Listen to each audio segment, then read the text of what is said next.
नमस्कार मंडळी. आपण रोज वेगवेगळ्या भाज्या करतो, पण त्याच भाज्या खाऊन नक्कीच कंटाळा येतो आणि परत चवी पण त्याच असतात, त्याच्यामुळे नकोशा होतात त्या. किंवा काही भाजी मुलांना नाही आवडत, काही मोठ्यांना नाही आवडत. अशा वेळेस आपण काय करू शकतो? भाज्या तर बदलू नाही शकत, कारण शेवटी भाज्या तर सगळ्या पोटात जाऊ दे ना. प्रत्येकाच्या आपल्याला काळाची गरज आहे आरोग्यासाठी. मग आपण त्या भाज्यांमध्ये काहीतरी थोडेफार चेंजेस करू शकतो. जसं की वेगवेगळ्या पद्धतीने बनवू शकतो. तसं आज आपण बनवणार आहोत ही भाजी, जिला तुम्ही लाल भोपळाही म्हणत असाल, डांगरही म्हणत असाल. कोणाला तिला पाहिल्यानंतर नाकही मुरडत असेल, पण अशा पद्धतीने ही भाजी नक्की करून बघा. आवडते की नाही हे तुम्हीच मला सांगाल. तर चला, मग आपण 1 टेबलस्पून तेल गरम करत ठेवलेले आहे. त्याच्यात आपण हे 4-5-6 मेथीचे दाणे फोडणीला घालणार आहोत. ते छानपैकी तडतडल्यानंतर त्यात आपण अर्थातच घालणार आहोत जिरं आणि मोहरीची फोडणी. मेथ्या आणि जिरं आणि मोहरी आपण इथे घातलेली आहे. तुमच्याकडे कुठल्या पद्धतीने भाजी बनवता हे पण मला सांगा, कारण ही भाजी बहुतेक जणांना आवडत नाही, पण अशा पद्धतीने जर केली तर नक्कीच आवडीने खातील असं मला वाटतंय. आता त्यात घालणार आहोत आपण थोडासा ठेचून तयार केलेला लसूण. लसणामुळे अर्थातच भाजीची टेस्ट आणखीन छान होते, असा माझा अनुभव आहे. तुम्हाला काय वाटतंय? आता त्यात थोडीशी अर्धा चमचा हळद, चवीपुरतं मीठ, कोथिंबीर पण तुम्ही फोडणीलाच घालू शकता किंवा वरण पण घालू शकता. आता धुतलेला लाल भोपळा म्हणजेच डांगर. अशा प्रकारे ही भाजी केली तर नक्कीच सगळेजण आवडीने काय म्हणतात चाटून पुसून संपवतील असं मला वाटतंय.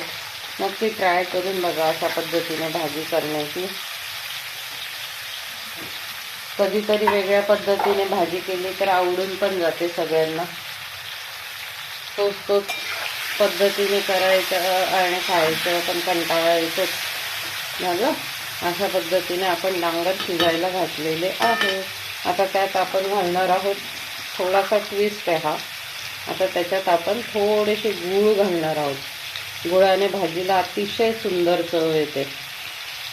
तुम्हाला जितक्या प्रमाणात भाजी गोड हवी तितक्या प्रमाणात गूळ घाला, पण थोडासा चवीला गूळ घालणं गरजेचं आहे, त्यामुळे भाजीची चव अतिशय सुंदर येते.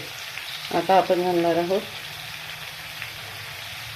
चवीनुसार लाल तिखट. तुम्हाला 1 स्पून लागेल 1 स्पून, 2 लागेल 2 स्पून, तसं.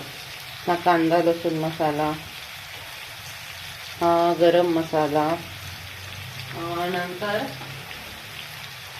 आपल्या आवडीचा अर्थातच सब्जी मसाला पण आपण त्याच्यात घालणार आहोत. आणि भाजीला पाणी घालायचे नाहीये, गॅस कमी करायचा. भाजीत गूळ आणि मीठ असल्यामुळे आपोआपच भाजीला पाणी सुटणार आहे.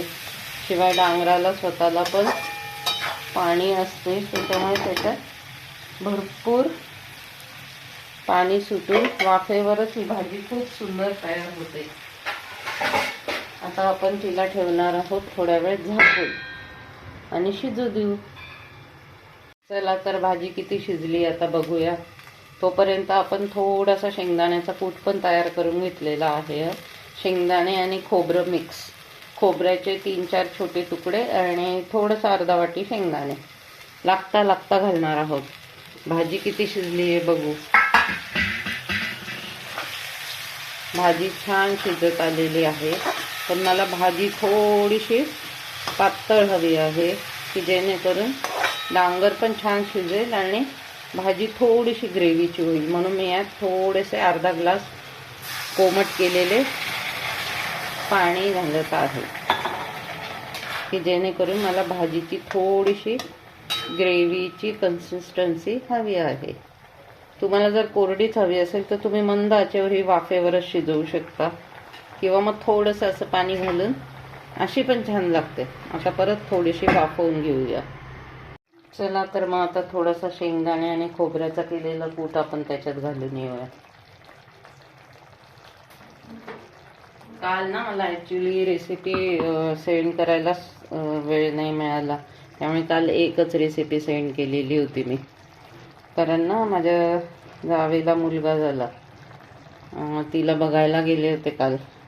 सांगायचं असं तात्पर्य की शेवटी आपलं आपल्यालाच करावं लागतं, कोणी मदतीला येत नाही. असं आपले आपले म्हणणारे पण लांब पळतात. आता जास्त तर मी काही बोलू शकत नाही, पण शेवटी आई होणं सोपं नाही, एवढं तर नक्की, एवढंच म्हणू शकते मी. काय बोलणार. असो, ही बघा आपली डांगराची भाजी कशी छान तयार झाली आहे. कशी वाटतीये? छान दिसतीये का? नक्की कळवा. बघा बरं कशी वाटतीये भाजी.